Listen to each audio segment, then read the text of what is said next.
வணக்கம். உலகமெங்கிலும் நிறைந்திருக்கும் Cosmo view channel நேயர்களுக்கு அடியன் சுபாஷ் பாலகிருஷ்ணனுடைய அன்பான வணக்கங்களும் வாழ்த்துக்களும். இன்றைக்கி நம்ம பேச போகிறது புத்தாண்டை நோக்கி பயணிக்கிற இந்த நேரத்தில் சனிப்பயிற்சி பலன்கள் 2025. இந்த வருகின்ற சனிப்பயிற்சி 2025 அப்படிங்கிறத பற்றி ரொம்ப சிக்னிஃபிகண்ட்டான ஒரு சனிப்பயிற்சி பலன்கள் 12 ராசிகளுக்கான பலன்கள் எப்படி இருக்கும் அப்படிங்கிறத விரிவாக பார்ப்போம்.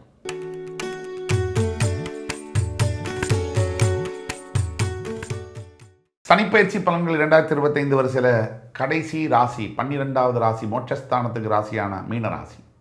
இந்த வீடியோவில் மீனராசியை பற்றி ஒரு 3-4 பாயிண்ட் சொல்லிவிட்டு சனிப்பயிற்சி பலன்கள் என்னன்னு பார்த்துட்டு பரிகாரம் என்னன்னு சொல்லிடுவோம். மீனராசி காலபுருஷனுடைய 12ஆம் வீடு என்று சொல்லக்கூடிய மீனராசி பூரட்டாதி உத்திரட்டாதி ரேவதி நட்சத்திரங்களை கொண்ட மீனராசி. பூரட்டாதி என்பது குருவுடைய நட்சத்திரம், உத்திரட்டாதி என்பது சனியுடைய நட்சத்திரம், ரேவதி என்பது புதனுடைய நட்சத்திரம். அப்போ குரு சனி புதனுடைய நட்சத்திரம் குருவுடைய வீட்டில். மோட்சஸ்தானம்னு ஏன் மீனராசியை சொல்கிறோம்? 12வது வீடு நம்ம தூங்கக்கூடியது தான் நம்ம இறப்புக்கு சமானம் சொல்கிறோம்.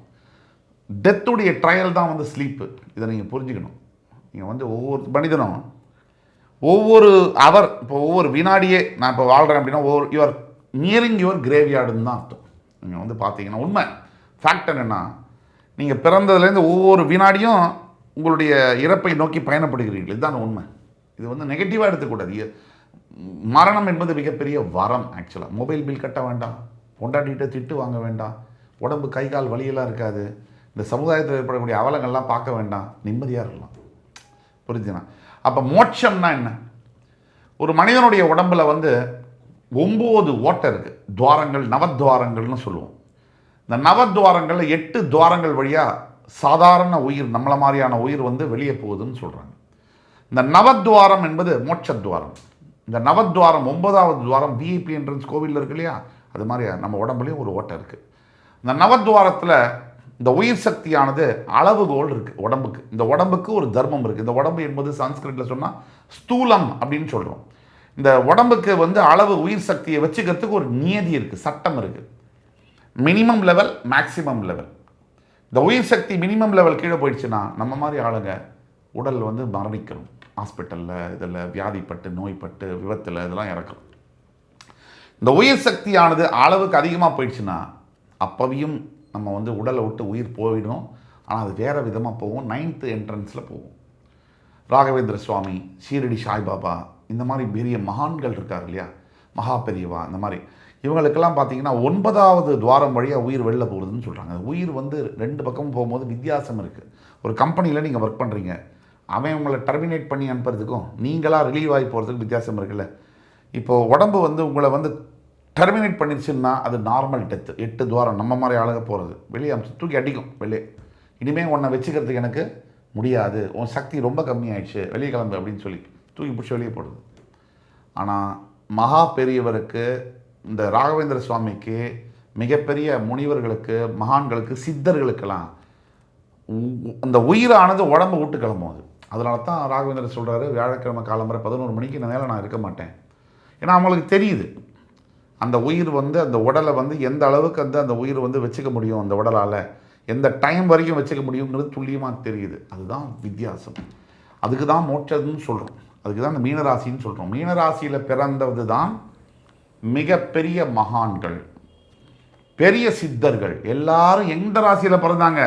மீனராசியில் பிறந்தாங்க. மீனராசியில் பிறந்தவர்களுக்கே 2 வகையில் இருப்பாங்க. ஒன்று, எதுவுமே வேண்டாம், துண்டை கட்டிட்டு சாமி முன்னாடி போய் உட்காந்துடுறேன் அப்படின்னு தோணும்.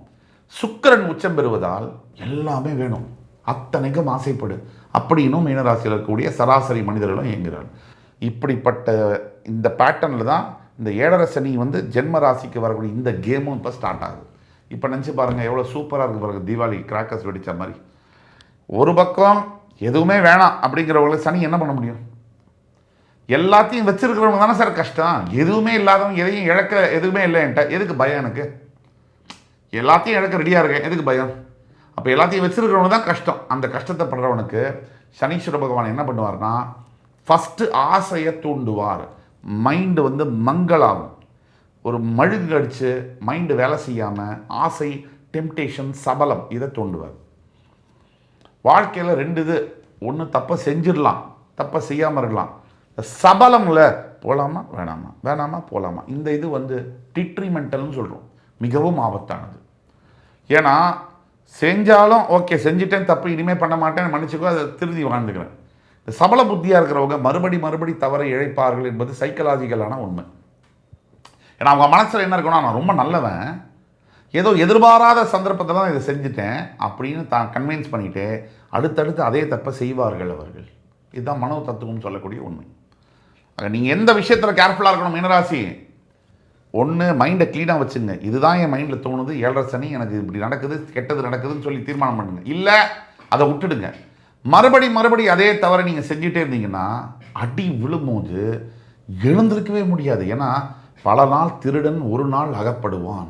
இந்த சனி பயிற்சியானது ஏன் வந்து சூப்பர் ஒரு ஸ்பெஷல் அப்படின்னு சொல்கிறோம், மிக முக்கியத்துவம் வாய்ந்த சனிப்பயிற்சியாக இந்த சனிப்பயிற்சி பார்க்கப்படுகிறது அப்படிங்கிறது ஏன் சொல்கிறோம் அப்படின்னா அதுக்கு ஒரு காரணம் இருக்குது. காலபுருஷனுடைய முதல் வீடு என்று சொல்லக்கூடிய மேஷத்திலிருந்து ஆரம்பித்து 12 ராசிகள் முடிய மீனத்திற்கு சனி பகவான் தன்னுடைய ஃபஸ்ட்டு சர்க்கிள் லேப்பை முடிகிறது.